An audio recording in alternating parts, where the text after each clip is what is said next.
Assalamualaikum warahmatullahi wabarakatuh. Nama saya Alfira Dwi Damayanti dengan NIM 2312401393. Di sini saya dari Prodi Teknik Informatika.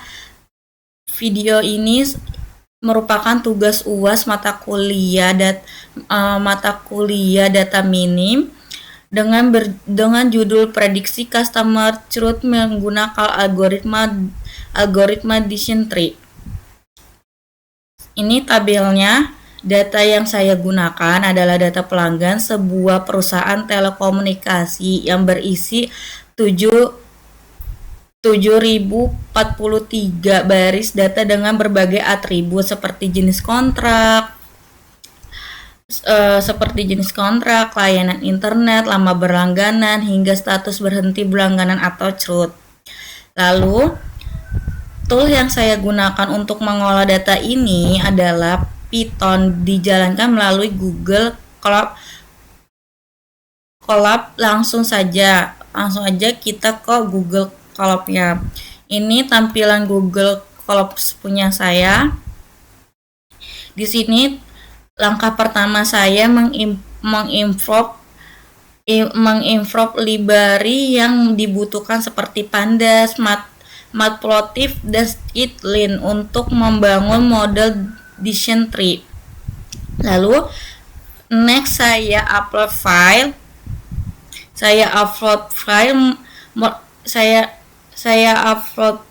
dataset yang berformat CSV ke Google Colab.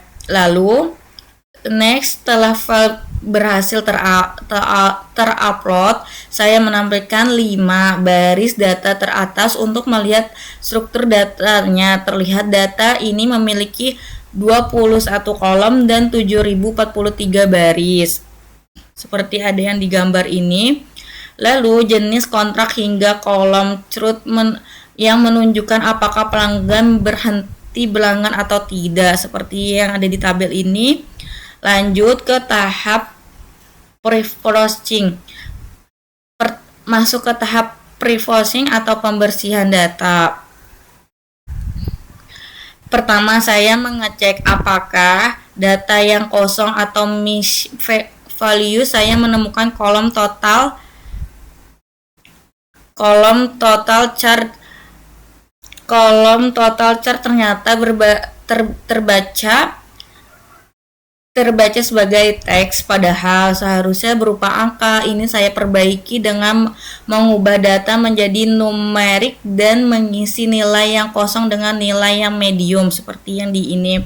Lalu selanjutnya saya menghapus kolom customer.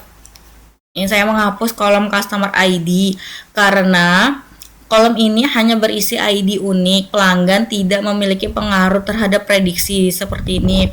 Lalu saya sisakan menjadi 8, yaitu ada genre, status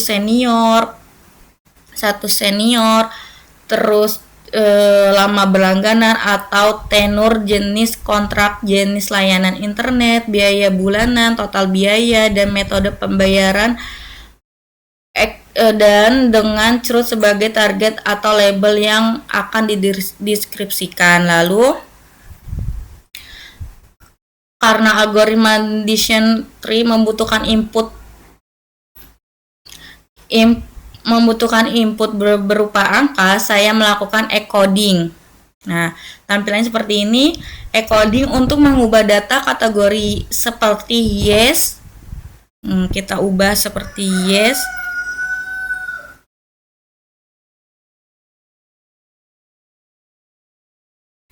Kita ubah yes dan no menjadi angka menggunakan label encoder. Lalu tahap pemodelannya.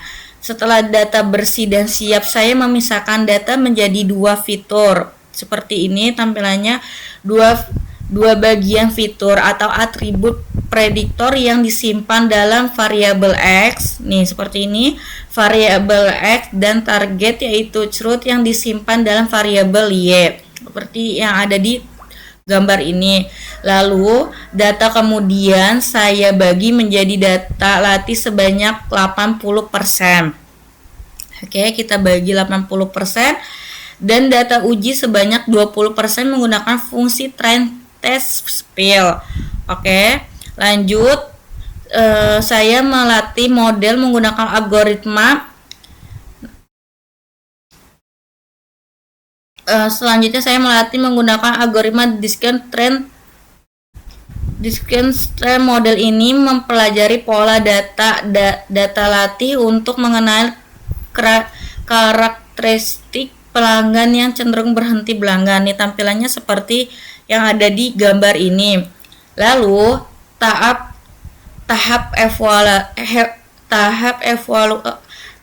evaluasi. Setelah model selesai dilatih, saya menguji performanya menggunakan data uji. Hasilnya model ini memperoleh akurasi sebesar 78%. Saya juga menampilkan confusion matrix yang menunjukkan perbandingan antara prediksi model dengan kondisi sebenarnya. Dari confusion matrix ini terlihat berapa banyak pelanggan yang berhasil diprediksi dengan benar, baik yang cerut maupun yang tidak cerut, seperti yang di sini tampilannya. Lalu lanjut ke tahap visualisasi. Berikut saya menampilkan validasi pohon keputusan atau decision tree yang telah dibentuk oleh model. Tampilan gambarnya seperti ini. Lalu dari gambar ini terlihat atribut apa yang digunakan model sebagai pertimbangan. Pertama, dalam menentukan apakah pelanggan akan cerut atau tidak. Kemudian bercabang berdasarkan atribut lainnya. Lalu saya juga menampilkan grafik tingkat kepentingan atribut atau value in text. Dari grafik ini terlihat bahwa atribut dari hasil pohon ini ada yang paling atas itu kontrak atau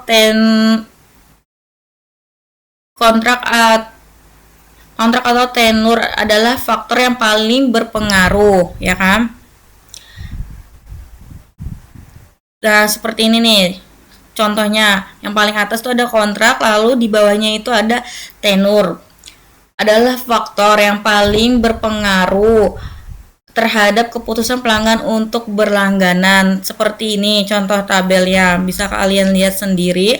Lalu kesimpulan. Sebagai kesimpulan dari hasil pengolahan data saya menggunakan algoritma decision tree ini, dapat disimpulkan bahwa metode berhasil memprediksi customer cerut dengan akurasi sebesar 79%.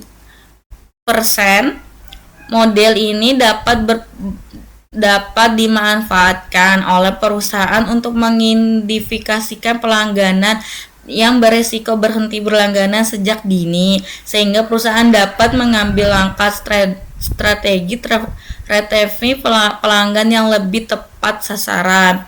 Oke, sekian dari penjelasan tugas saya, kurang lebihnya mohon maaf. Assalamualaikum warahmatullahi wabarakatuh.